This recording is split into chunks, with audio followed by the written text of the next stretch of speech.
Two of the Airbnb listings that we own are number one, a barn apartment that's actually here on our property. I'm actually sitting in the barn right now. So we built out my office and part of it, and then behind me, we built out an apartment that we rent out consistently. And it has almost 250, all 100% 5-star reviews. And another one is a duplex that we purchased right near train tracks in a really affordable downtown area in a town just outside of Chicago in Northwest Indiana here. And meanwhile, some of the best looking, most expensive properties out there in the country are getting in the low 4s in terms of their star rating. And so in this video, I'm going to share exactly why that is and how you can replicate what we do in order to make sure you're getting top reviews. Reviews matter more than almost any other variable when it comes to short-term rental performance. They are the thing that directly determines your occupancy and your ability to charge a premium. If you think about the way that a potential guest might shop for an Airbnb, it's very similar to the way you would buy something on Amazon. When you pull up what it is that you're searching for, you're looking at the ratings first. You're going to probably pay a little bit of a premium for the item that's rated 5 stars across the board compared to one that's closer to 4 stars. And that's exactly how it works on Airbnb as well. The crazy thing though is that you can find the perfect deal and then you can lose a ton of money on it if you manage it poorly. I've seen this happen over and over again with people. They get super excited about searching for the right deal, but then they don't pay attention to the operations, which is super critical if you want to make profit in this business. My wife and I have hosted well over 4,500 stays at this point across our properties, and the vast majority of all of those have been rated 5 stars by our guests. And what we've realized is that you don't have to bend over backwards for your guests or be on call 24/7 in order to earn these 5-star reviews. I know people who own 1 or 2 properties and they're completely stressed out and struggling to keep 5-star reviews, and yet we own 43 of them and we do this very part-time and we get great reviews across all our properties. And the reason is because we have a few key systems in place that I'm going to walk you through in this video. So here are the 3 pillars to maintaining 5-star reviews and ensuring that you stay extremely profitable over the long run.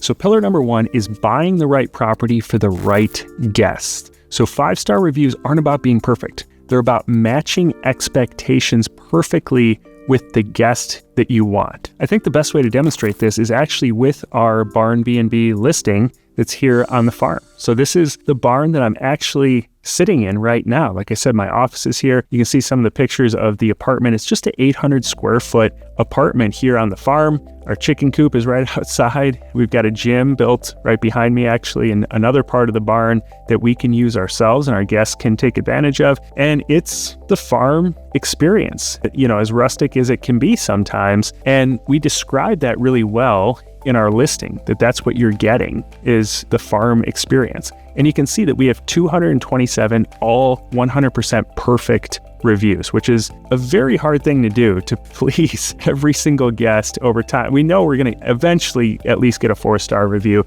but to have 227 all 5-star reviews in every single category is a tough standard to maintain. You can see that it's one of the most loved properties on Airbnb. It's in the top 1% of all homes listed on Airbnb. And you compare that to some of these other properties like this one that's in Destin Beach, Florida, probably a multi-million-dollar property, gorgeous property, huge, sleeps 20, and it's rated 4.14. Or you got this cabin in Pigeon Forge, brand new built cabin. They probably spent a year building this, furnished it, put all this blood, sweat, and tears into it, and it's rated at 4.33. Or you've got this one here that's a multi-million-dollar home in Scottsdale with the pool and just an absolutely gorgeous property that is sitting at 4.5. And so what's the big difference here? Well, we've set expectations correctly for the specific guest that we want. So most people don't understand the scope of Airbnb and how many people actually are on the platform and booking. So last year alone, there was over 500 million bookings just on Airbnb. That doesn't include any Vrbo bookings, any direct bookings, booking.com, any of that stuff. It's just 500 million bookings on Airbnb. And so for you to have a successful listing, like a really successful listing on Airbnb, you need about 40 to 50 bookings throughout the course of the year. And so a lot of people will, when I share our strategy of buying these relatively inexpensive properties that perform really well and are extremely profitable, the number one pushback is like, why would anybody stay at that property? Like, why would somebody want to sleep in a barn? And the guest who wants to stay in the multi-million-dollar property in Scottsdale probably isn't the same guest that wants to book the barn or the farm experience that we offer. And that's totally fine. Luckily, there's 500 million different people on the platform. So it's not a stretch of the imagination, especially in these less competitive markets and these secondary markets, that you could dominate that market and be one of the best properties in that market. And so you just want to align the expectations of the guest who's going to book that property with the property type and with all of the features of that property. You'd never want to surprise a guest. And so you just don't want the wrong guest to show up to that property. So the more clear that you can be about what type of property it is and what type of listing it is, the better it's going to perform overall. So here's the takeaway. Write your listing description to set expectations, not just sell the property. Be honest about the train tracks nearby. Be honest that it's going to be on a farm. We actually, even though we have all 5-star reviews, we've had some reviews where they mentioned, we could really hear the roosters crowing outside in the morning and it woke us up. But at the same time, we wanted the farm experience and it kind of was nostalgic and brought us back to like our early childhood when we would visit grandma on the farm or whatever it was. So it was not necessarily a positive thing, but it was framed in a positive way. And because that was the expectation that we set up front, it was totally fine by the guest and we still got the 5-star review. Pillar number 2 then is to make sure that the guest's experience once they arrive at the property actually matches or exceeds what you promised in the listing. This is why it's so important to be so honest in your listing description. So the way we look at it is that the listing is a promise and then your operations are what keeps that promise. And that's why you need to have good systems. So some of the core systems that we have in place to help us ensure these really high reviews are, number 1, a cleaning system. Above all else, no matter what else you have in the property, you have to have a spotless, super clean property that's inviting to your guest. And so this whole cleaning system revolves around really 2 main things. Number 1, it revolves around hiring the right cleaners. And then number 2, having a clear checklist and system around getting the same result every time and maintaining really high standards. And so we made some mistakes in the beginning around this. We thought it would be more effective to hire cleaning companies because we were like, oh, they know what they're doing. Obviously, they've been around a while. They're bigger companies. So we first went out and hired like a Molly-Maid type company or these larger cleaning company chains. And what we found was that these corporations would hire minimum wage cleaners and you'd have different cleaners show up all the time. And it was very difficult to maintain a standard. Some cleaners were good, some cleaners weren't so good. And so what we realized is if we went out and hired individual cleaners with great track records in place, like it was based off referrals from other people who had worked with these people in the past and they'd done a great job for them, we could create checklists for these people that were room by room of exactly what we wanted done. And it was the same person showing up every time. So we could screen them up front, test them on cleans, they could follow our system and just replicate that same process. And then they'd send us over pictures so we could see that after each clean, it looked the way we wanted it to. So a good cleaning system is the first system. And then the second one is guest communication. It's amazing to me how many hosts will focus on buying this great deal and then they just want to put the communication with their guests or the guest bookings on autopilot and just kind of hope that their guests are happy. And you can automate a lot of this. We have automated messages like your check-in instructions, super clear check-in instructions that automatically go out. We always send a message the morning after their first night, just checking in, seeing how their first night was. Do they need anything? And then clear checkout instructions also, because a lot of people are brand new to Airbnb and they don't know what to expect. And so just some simple guidance on how to check out. These are all automated messages that you can set up. You can also use AI. There's a ton of AI tools that will now automatically read through how you communicate, and they'll form responses to guest communication for you. And you can either decide to have it sent on your behalf. I probably wouldn't do that. I'd want to review it, but it can write it all out for you immediately. And then you can just review it and send it. You can also hire a team member, a virtual team member, to be on call to respond to your guests. You can still set up the automated messages, but then, you're extremely responsive. And that's one of the main things that our guests point out in our reviews is they're like 5 stars because these people were all over it. They checked in on us. They made sure we were comfortable. They responded to any concerns we had. And so guest communication goes a long way. Number 3 is that we have a regular property inspection cadence. So twice a year, typically before and after the peak season, we do a thorough inspection. We have a checklist for all the things that we want to inspect, from scuff marks on the walls to do all the cabinets work. Are there any appliance issues? Is there any furniture that needs to be replaced? So that we can just stay on top of these things. There's always like small things that need to be touched up. Instead of what a lot of hosts do is they just run their property into the ground until all of a sudden they get to a point where it's unacceptable.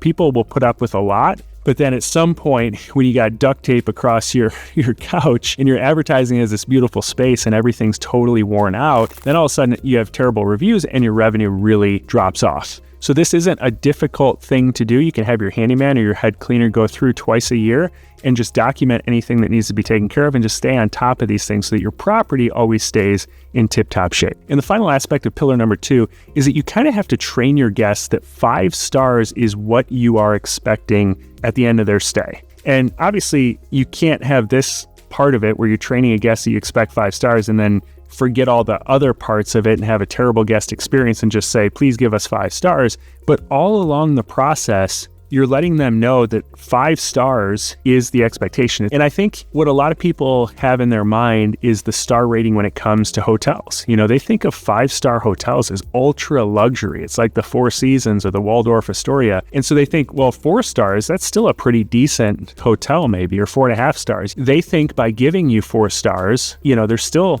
giving you a good rating, but they don't realize that Airbnb's expectation is that you get all 5 stars and that you'll occasionally get a 4 star. But if the majority of people are giving you 4 stars, you're going to have a pretty bad rating on Airbnb. And so there's multiple touch points throughout the entire stay where we let the guests know that we fully expect a 5-star review. And if at any point throughout your stay, you're not satisfied or you don't think this is a 5-star stay, let us know. And let us know why, and we'll try to take care of that. And we even have a magnet on the fridge that kind of explains the star ratings, and that 5 stars is like the expectation and that you've had a great stay. 4 stars is there's something pretty wrong with the property. And that way it kind of calibrates the guest's expectation around what 1, 2, 3, and 4 and 5 stars actually mean. So finally, pillar number 3 is this concept of what's called the service recovery paradox. And I just want to explain from some examples of exactly how this works. So we have a property, actually it's one of them that I mentioned. Let me share my screen again real quick and show you this property. So this is the one that's kind of near train tracks. It's a 2-unit property. So we bought it and did a renovation on the property that took several months. And then we listed it just before Thanksgiving. And we had our first guest, I think it was our first, maybe it was our second, but it's one of our very first guests, Hope here, stay in the property over Thanksgiving with her family. And because we had rehabbed it over several months, what tends to happen is when the sewer isn't being used very much, you're not flushing, the toilet much, you're not running showers, it entices the tree roots to grow into the sewer more. So a lot of times in older houses, you have tree roots, but they're kept at bay pretty well, or you can rot out the sewer. But if it's not being used that much, it's dry, the roots are kind of looking for moisture. And so they grow into the sewer line a lot more. And so this is exactly what happened for our property while we were rehabbing it. And then all of a sudden we have this big group book the whole place, both units, and they're using the sewer a lot and the drainage isn't very good. And so on Thanksgiving morning, we get a message that there's sewage coming up in our brand new finished basement from the floor drain. And so this is not the message you want to get as a happy Thanksgiving. And so what we did is responded immediately and, let the guests know how sorry we were and that we were going to get it taken care of and that, we were determined that this wouldn't ruin their Thanksgiving. We did get it taken care of. We called an emergency plumber. They got over there. They routed it out. We had a cleaning service go over there and clean it all up. And it cost us a little bit more because it was on Thanksgiving Day, but we got it taken care of. And as you can see, they said in their review, Thanksgiving would not have been better without Kirby and Taryn allowing my family to stay on such short notice. The customer service of the home was exceptional, and we'll be booking to stay with them again. So they want to come back and stay with us again, even though they had raw sewage coming up in the floor drain. Another example actually was when my wife and I first started with short-term rentals. We were very new to it. It was like one of our first properties, and we were doing everything ourselves. This was before we had all the systems in place that we teach now. And I remember we did a weekend getaway. We live in northern Indiana. We went down to southern Indiana and just did this